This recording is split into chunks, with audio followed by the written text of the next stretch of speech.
Mexico, 1910. The flames of a new revolution to overthrow Porfirio Diaz sweep across the nation. Its embers will burn on for another 10 years. But nearly half a century later, an unexpected nation far across the sea would start its own revolution. Not a violent one, but a peaceful, cultural uprising. This would happen in the newly independent socialist state of Yugoslavia. Hola and Stravo, my friends.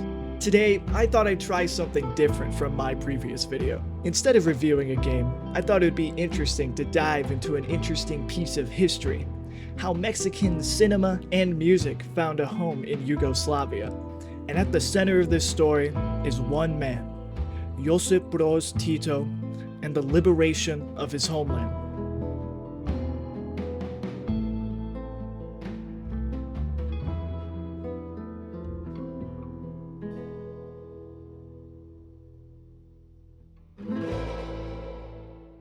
By April of 1941, the German Reich and its allies had enough of Yugoslavia's independence and defiance, and started a full-blown invasion.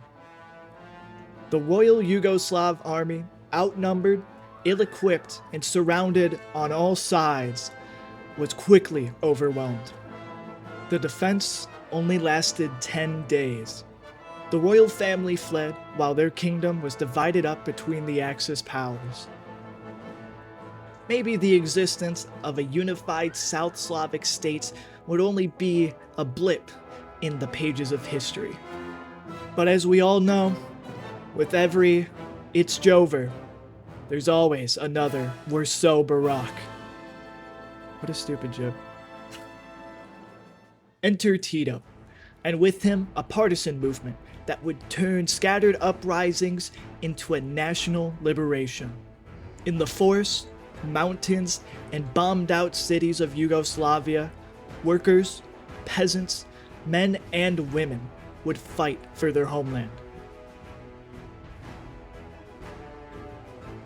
By 1943, at the second session of their anti-fascist council, the partisans declared a new federal and multi-ethnic Yugoslavia.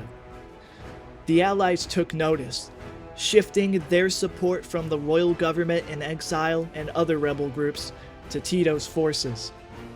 In 1944, with help from the Soviets and their Red Army, the partisans won several hard-fought campaigns across the countryside. And finally, the Axis were pushed out.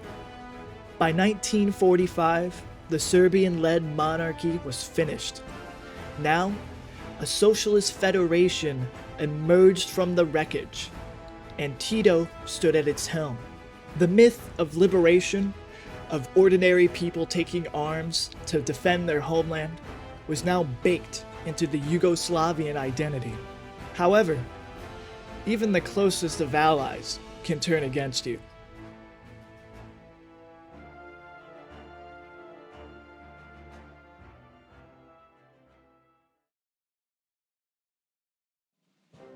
Yugoslavia charged ahead into the post-war world under a Soviet-style 5-year plan, launched in 1947.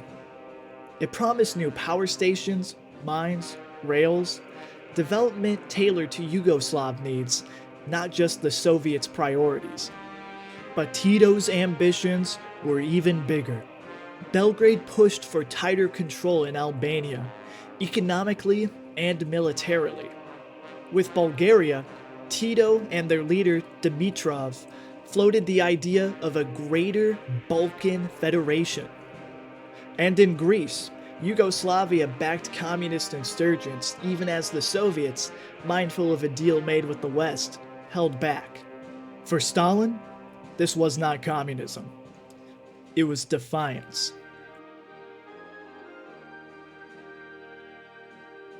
In 1948, the Soviet Union condemned Yugoslavia and its leaders, calling them dubious Marxists, and called for their removal.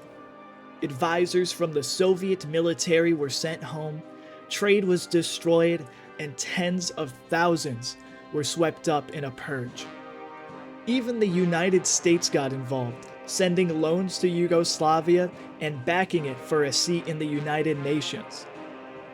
Cut off from the Eastern Bloc and uneager to rid itself of socialism, Yugoslavia paved its own path, mostly free from outside influence. However, this isolation cracked the door open for something new. With Soviet films and records being pushed to the side, the Yugoslav government and its people looked for something more familiar. Of stories of struggle that rhymed with their own. Enter the Mexican Golden Age of cinema. Epic tales of peasants, revolutionaries, and hard-won freedoms. The partisan myth found a new setting, and by the 60s, Yugoslavia wasn't just watching, it was singing along.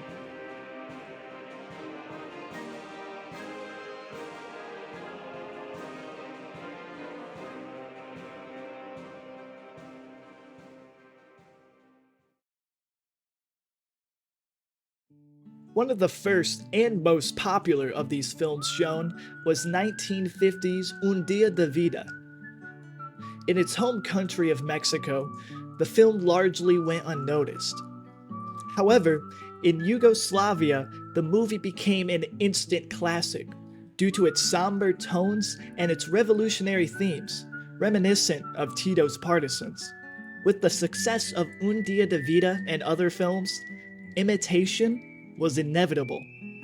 Yugoslavs would start to form their own mariachi bands, at first singing in the native Spanish, and then creating their own music in Serbo-Croatian. Two of the most well-known artists in the genre were Slavko Petrović and Nikola Kerović, both of which did an album in the 1980s. Just look how happy those guys are. Slavko Petrović actually sold 1 million albums in the 1960s. The population of Yugoslavia was 16 million. That's how popular it was.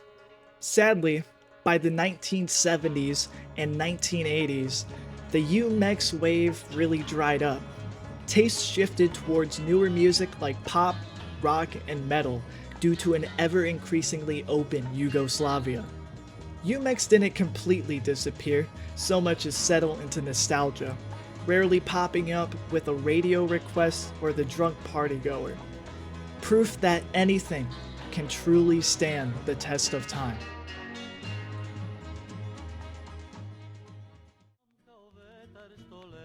I hope you guys enjoyed the video. It's definitely different from my previous video, but I felt like it was a story that really needed to be told. I couldn't really find too many videos about the topic, especially in English, but there is one by Broken Robot, and one in Slovenian by an author named Miha Mazzini, both of which I have linked below. So watch out for more videos, and don't forget to like and subscribe to help teach others something new. And as always, have a good one.